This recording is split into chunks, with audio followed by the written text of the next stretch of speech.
Hello दोस्तों, कैसे हैं आप सब। आई होप कि आप लोग सब ठीक होंगे और स्वस्थ भी होंगे। मैं भी ठीक हूँ। तो आज हम करने वाले हैं भारत की प्रजातियां, यानी कि मानव भूगोल के अंतर्गत हम पढ़ने वाले हैं भारत की प्रजातियां। इससे पहले की वीडियो में हमने आपको प्रजाति के बारे में, उसका वर्गीकरण बहुत अच्छे तरीके से बता रखा है और हमने विश्व की कुछ हमने जातियां देखी थी, प्रजातियां, और उनका भौगोलिक वितरण और विशेषताएं बताई थी आपको। अभी हम करने वाले हैं भारत की प्रजातियां। तो चलिए देखते हैं कि भारत में विश्व की सभी प्रमुख प्रजातियां मिलती हैं, लेकिन भारत में इन प्रजातियों का इतना अधिक मिश्रण हुआ है कि इन प्रजातियों को स्पष्ट रूप से एक दूसरे से पृथक नहीं किया जा सकता। मतलब कि इतना अधिक मिश्रण है भारत में प्रजातियों का कि इनको एक दूसरे से पृथक यानी कि अलग नहीं कर सकते हैं। इसीलिए भारत की प्रजातियों का जो है द्रविड़ मात्र भी कहा जाता है। अब देखिए, डॉक्टर जो हडसन ने सन 1931 में भारत की जितनी भी प्रजातियां हैं उनको 6 वर्गों में विभक्त किया उन्होंने। फर्स्ट है निग्रिटो, सेकंड है प्रोटो ऑस्ट्रेलॉइड, थर्ड है हमारा भूमध्य सागरीय, फोर्थ है अल्पाइन प्रजाति की अमीनाइड शाखा, और फिफ्थ है मंगोलाइड, सिक्स है इंडो आर्यन। ठीक, तो चलिए हम देखते हैं। अब देखिए, इसमें जो हडसन ने माना है कि ये भारत में सबसे पहले आने वाली जो प्रजाति है वो निग्रिटो प्रजाति है, और लेकिन वर्तमान में यह प्रजाति भारत के कुछ ही सीमित क्षेत्रों में है, जैसे कि बंगाल के खाड़ी के द्वीपों में मिलती है। ठीक, अब निग्रिटो के बाद जो है वो है ऑस्ट्रेलिया की ओर से प्रोटो ऑस्ट्रेलॉइड प्रजाति जो है भारत में आई, जो है कि जो भारत में सबसे पहले जो आने वाली जो प्रजाति है वो निग्रिटो है, लेकिन अभी देखेंगे वर्तमान में कुछ ही भागों में सीमित है। कहाँ पे बताया है? बंगाल की खाड़ी में। ठीक, अब देखिए, जो निग्रिटो के बाद अगर हम देखें तो ये जो है ऑस्ट्रेलिया की ओर से जो है प्रोटो ऑस्ट्रेलॉइड प्रजाति भारत में आई। ठीक, ये वाली प्रजाति। अब अगर आप देखेंगे तो वर्तमान में जैसे भारत में अगर देखें तो तमिलनाडु, आंध्र प्रदेश, मध्य प्रदेश, छोटा नागपुर, पठार, गंगा घाटी के कुछ भागों में मिलती है। ठीक, प्रोटो ऑस्ट्रेलॉइड के बाद अगर हम देखें भूमध्य सागरीय, इसके बाद क्या है? भूमध्य सागरीय प्रजातियों का जो भारत में प्रवेश किया, और फिर भूमध्य सागरीय प्रजाति ने ही संभवतः यहाँ सिंधु सभ्यता को जन्म दिया, और इस प्रजाति को ही द्रविड़ प्रजाति भी कहा जाता है। ठीक है, जो भूमध्य सागरीय प्रजाति जो है इन्हीं को द्रविड़ प्रजाति भी कहा जाता है। और वर्तमान में जो द्रविड़ प्रजाति जो है आप देखेंगे मलयालम, तमिल, उड़ीसा और छोटा नागपुर पठार के क्षेत्रों में मिलती है। अब देखिए, हडसन के अनुसार ईसा से लगभग 3000 वर्ष पूर्व, ठीक, ईसा से क्या है 3000 वर्ष पूर्व अगर देखेंगे, ओ नो, एक जीरो ज़्यादा ही हो गया, 3000 वर्ष अगर पूरा मतलब कि पूर्व में देखेंगे, भारत के उत्तर में स्थित जो पामीर की गांठ है, उत्तर में जो पामीर की गांठ जो स्थित है, जो वहाँ के पर्वत है, और पश्चिम में जो स्थित ईरान के पठार की ओर से देखेंगे अल्पाइन प्रजाति की अमीनाइड शाखा ने जो है भारत में प्रवेश किया था। ये देखिए, ऐसा मैं नहीं कह रही हूँ, ये हडसन ने बताया है कि ईसा से लगभग 3000 वर्ष पूर्व जो भारत के उत्तर में जो पामीर के जो पर्वत है, पश्चिम में जो स्थित ईरान है, ईरान के जो पठार है, वहाँ से अल्पाइन प्रजाति की जो है अमीनाइड शाखा ने भारत में प्रवेश किया था। ठीक, और यही जो है अविकसित जो सभ्यता रखने वाली प्रजाति थी। इसके बाद भारत में जो है मंगोलाइड प्रजाति आई, इसके बाद मंगोलाइड प्रजाति आई है, और जिससे एशिया के पूर्वी और पश्चिम भाग की ओर से भारत में प्रवेश किया। यही प्रजाति वर्तमान में मुख्य रूप से अगर देखेंगे भारत में पश्चिमी बंगाल में, असम में और उत्तर पूर्वी राज्यों में सबसे बाद में आने वाली प्रजाति जो है वो है इंडो आर्यन, जिसकी संस्कृति वैदिक थी। ठीक, अब देखिए, अब डॉक्टर जो गुहा ने भारत को निम्नलिखित, अगर देखिए, अब हम पहले क्या देखा, हमने डॉक्टर हडसन के बारे में देखा, अभी हम डॉक्टर गुहा के बारे में देख रहे हैं। इन्होंने भी क्या किया है, भारत को 6 प्रजाति समूहों में विभाजित किया है। फर्स्ट है निग्रिटो वर्ग, सेकंड है प्रोटो ऑस्ट्रेलॉइड यानी कि आध ऑस्ट्रेलाई, और थर्ड जो है हमारा मंगोलाइड प्रजाति, और फोर है भूमध्य सागरीय, फिफ्थ है बैकिसेफलिक और पश्चिमी चौड़े सिर वाली प्रजाति, सिक्स जो है नार्डिक प्रजाति। तो चलिए सबसे पहले हम देख लेते हैं निग्रिटो वर्ग। अब देखिए जो प्रोफेसर गुहा के अनुसार बताया है कि जो निग्रिटो प्रजाति के तत्व मुख्यतः अंडमान निकोबार द्वीपवासियों में मिलता है, और ये जो है असम और पूर्वी बिहार के राजमहल की जो पहाड़ियों में मिलते हैं। ठीक, ये वाली प्रजाति। और इनके अन्य प्रतिनिधि देखेंगे आगामी नागा जो है बांगड़ी, झरूला, कड़ार, मुलायन, मथुवान और कन्निकर आदि हैं। ठीक, अब अगला देख लेते हैं हम। और बताया है इसी में ही कि निग्रिटो में ही कि निग्रिटो कद में बहुत ही छोटे छोटे होते हैं। मतलब कि ये जो लोग होते हैं प्रजाति के कद में बहुत ही छोटे छोटे होते हैं, और इनका जो सिर होता है किंतु ललाट सिर जो होता है इनका छोटा होता है, और जो ललाट होता है उनका उभरा हुआ रहेगा। जो इनके बाल हैं सुंदर और ऊन जैसे छल्लेदार होते हैं, और इनका जो रंग होता है काला होता है। जो सिर की बनावट जो होती है गोल, लंबी और मध्यम होती है, और हाथ पैर कोमल होते हैं। चेहरा छोटा, नाक चपटी और चौड़ी, माथे आगे की ओर निकला हुआ, और जो भौहें हैं हड्डियां सपाट, दाढ़ी छोटी होगी, होठ मोटे और मुड़े हुए होते हैं। ठीक है, मैंने किसकी बात की? मैंने निग्रिटो के बारे में बात किया है अभी। ठीक, तो आपको समझ में आ गया होगा अच्छे से निग्रिटो के बारे में। देखिए सिर्फ और सिर्फ इतना ही है, नीचे वाले में कंफ्यूज मत हो जाइएगा, निग्रिटो है। ठीक, चलिए नेक्स्ट देख लेते हैं हम लोग प्रोटो ऑस्ट्रेलॉइड यानी कि आद ऑस्ट्रेलाई।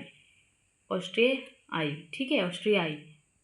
अब देखिए मैंने इसको दूसरे नंबर पर रखा है, तो इसका मतलब है कि ये भारत में आने वाली दूसरी प्रजाति मानी गई है, और अनुसूचित जातियों में इसी प्रजाति के अंश भी प्रधानता मानी जाती है। आपने सुना है ना अनुसूचित जातियों के बारे में, तो वही जो है अनुसूचित जातियां जो है इसी प्रजाति के अंश की प्रधानता मानी जाती है। सिंधु घाटी की जो सभ्यता की नींव डालने के कारण इस प्रजाति की जो है सिंधु घाटी की सभ्यता की शिल्पी माना जाता है। ठीक, प्रोटो ऑस्ट्रेलॉइड को। ठीक, और दक्षिण और मध्य भारत के चेंचू, मलायन और करुम्बा, यरुबा, मुंडा, कोल और संथाल और भील समूहों में ऐसे बहुत से लोग पाए जाते हैं। Proto Australoid. ठीक, और आद ऑस्ट्रेलॉइड कद में जो होते हैं नाटे होते हैं। मैं इन्हीं की बात कर रही हूँ, प्रोटो ऑस्ट्रेलॉइड की। ठीक है, ये या तो आद ऑस्ट्रेलियाई या तो प्रोटो ऑस्ट्रेलॉइड। ठीक, जो आपको याद रहे आप ध्यान में रख सकते हैं, पर इसको भी ध्यान में रखिएगा। ठीक है, अब ये कैसे होते हैं कि आद ऑस्ट्रेलॉइड जो होते हैं कद में नाटे होते हैं, गहरे भूरे और काले रंग के भी होते हैं, और इनका जो सिर होता है लंबा, नाक चौड़ी, चपटी और चिकनी, मतलब कि चिपकी हुई होती है ऐसा कुछ। और इनके बाल जो होते हैं घुंघराले और मोटे, मांसल व मुड़े हुए होते हैं। और अब अगला देख लेते हैं हम। थर्ड हमारे पास है मंगोलायड प्रजाति। ये जो प्रजाति है ईसा की प्रथम शताब्दी के मध्य भारत में वर्मा, म्यांमार, तिब्बत और चीन से आई, और धीरे धीरे उत्तरी पूर्वी बंगाल के मैदान और असम की पहाड़ियों और मैदान में फैल गई। ठीक है, अब देखिए जो मंगोलायड प्रजाति है आगे भी उनके जो है उपभेद किए गए हैं, उनके मंगोल प्रजाति के समूहों के जो है उपभेद किए गए हैं। अब देखिए फर्स्ट है इसमें पूर्व मंगोलायड। पूर्व मंगोलायड जो है ये मंगोल प्रजाति जिसका कद साधारण। अब देखिए पूर्व जो मंगोलायड है इनको भी दो श्रेणियों में, देखिए मंगोलायड की जो प्रजाति है, ठीक, इनके जो है उपभेद हैं। अब देखिए इसके दो हैं, और इनके पूर्व मंगोलायड को जो है दो श्रेणियों में रखा गया है। अब देखिए फर्स्ट जो है कि मंगोलायड जो है मतलब कि मंगोल प्रजाति जिसका कद साधारण।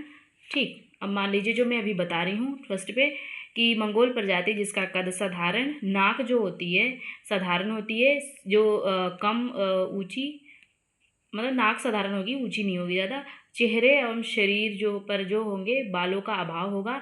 आंखें जो होंगी तिरछी, मोड़ अधिक नहीं। चेहरा जो होगा चपटा होगा, छोटा होगा, रंग गहरे से हल्का भूरा होगा। ठीक, अब सेकंड बता रही हूँ आपको श्रेणी कि लंबे सिर वाली प्रजाति। ठीक है, दो इन्होंने बताया ना, दो श्रेणियाँ बताई हैं, तो इनकी जो होगे, अगले वाले का क्या था इसका, फर्स्ट वाले का कद साधारण था, लेकिन इसका क्या है, लंबे सिर वाली प्रजाति जो उप हिमालय प्रदेश, असम और म्यांमार की सीमा पर रहने वाले आदिवासियों लोगों जैसे नागा, मारी, बीडो आदि में बहुत ही अधिक पाई जाती है। सेकंड, ठीक है। अब देख लेते हैं हम तिब्बती मंगोलायड।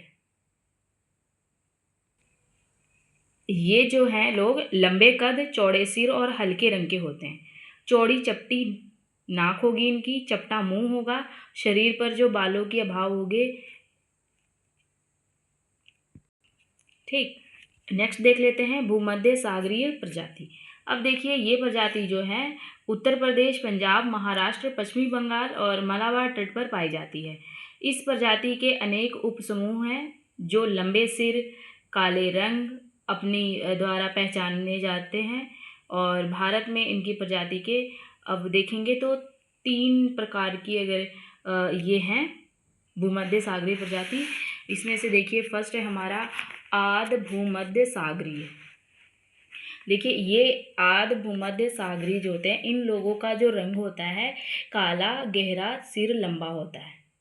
ठीक है, आद भूमध्य सागरीय का। और लंबा कैसे होंगे ये लोग, जो चेहरा होता है लंबा, लहरदार, बाल होंगे, चौड़ी नाक होगी, मध्यम कद होगा, चेहरे और शरीर का पर जो है कम बाल होंगे, इनकी ये विशेषताएं हैं। और दक्षिणी भारत के जो तेलुगु और तमिल ब्राह्मणों में इन प्रजाति की अधिक प्रभाव देखने को मिलेगा। ठीक है, जो तमिल और तेलुगु जो हैं वहाँ के जो ब्राह्मण हैं उनमें ये प्रजाति का अधिक अभाव देखने को मिलता है। सेकंड देख लेते हैं भूमध्य सागरीय। तो भूमध्य सागरीय इस प्रजाति का जो है तत्व उत्तरी भारत की जनसंख्या में सबसे अधिक पाया जाता है। इस प्रजाति के लोग जो होते हैं पंजाब, कश्मीर, राजस्थान और उत्तर प्रदेश में फैले हुए हैं। मध्य प्रदेश के जो है महाराष्ट्र देखेंगे आप और कर्नाटक के ब्रह्मांड इन प्रजाति के प्रतिनिधित्व स्वरूप हैं। अगला देखते हैं प्राच्य भूमध्य सागरीय। ये जो हैं मैंने आप लोग को ये नहीं बताया ये लोग कैसे दिखते कैसे हैं। ठीक है, तो इधर देखिए भूमध्य सागरीय के लोग कैसे होते हैं। तो ये लोग जो है मध्यम आकार के होते हैं, ऊंचे कद के होते हैं, इनकी नाक जो होती है सक्रिय होगी, चेहरा और जो सिर है लंबा होगा, रंग काला होगा, भूरा होगा, और शरीर पर घने बाल होंगे, बड़ी जो होगी खुली आंखें होंगी, आंखों का रंग जो होगा गहरा और काला होगा, और लहरदार बाल होंगे, पतला शरीर, और यही इनकी विशेषताएं हैं। ठीक है, चलिए प्राच्य जो है भूमध्य सागरीय, यह प्रजाति भूमध्य सागरीय प्रजाति से बहुत कुछ मिलती जुलती है, किंतु मतलब इससे मिलती जुलती है, किंतु इसकी नाक की जो बनावट में थोड़ा सा अंतर है। इनकी लोगों की जो नाक होती है लंबी होगी, जो है नतोदार होती है। अगर आप इनको देखें भारत में लोग तो ये पंजाब, राजस्थान और पश्चिमी उत्तर प्रदेश में पाए जाते हैं। फिफ्थ देख लेते हैं कि पश्चिमी चौड़े सिर वाली, फिफ्थ क्या है, पश्चिमी चौड़े सिर वाली ब्रैकिसेफिलिस प्रजाति। इस प्रजाति को आप देखेंगे तो ये जो है प्रजाति मध्य एशियाई पर्वतीय क्षेत्रों में आई मानी जाती है। इनको जो है निम्न उपभागों में बांटा गया है। ये देखिए कौन से हैं। फर्स्ट है एल्पिनॉयड, डिनोरिक और आर्मिनॉयड। अब देखिए जो एल्पिनॉयड जो है ये प्रजाति जो है गुजरात, बंगाल, महाराष्ट्र, कर्नाटक, तमिलनाडु, बिहार, गंगा के जो डेल्टा के पूर्वी उत्तर प्रदेश में पाई जाएगी। ठीक है, पाई जाती है। और इस प्रजाति के जो लोग होते हैं मध्यम छोटे कद के होते हैं। इनके जो होते हैं कंधे चौड़े होंगे, छाती गहरी होगी, टांगे लंबी होंगी, उंगलियां जो होती है छोटी होती है। ठीक, मैं इसकी बात कर रही हूँ एल्पिनॉइड की।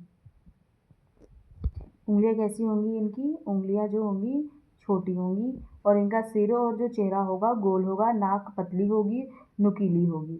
भूमध्य सागरीय के जो लोग हैं हल्का और शरीर मोटा होता है उनका और मजबूत होता है। शरीर और चेहरे पर बाल बहुतायत की मात्रा में होता है, मतलब ये काफ़ी ज़्यादा होता है। अब डिनोरिक देख लेते हैं।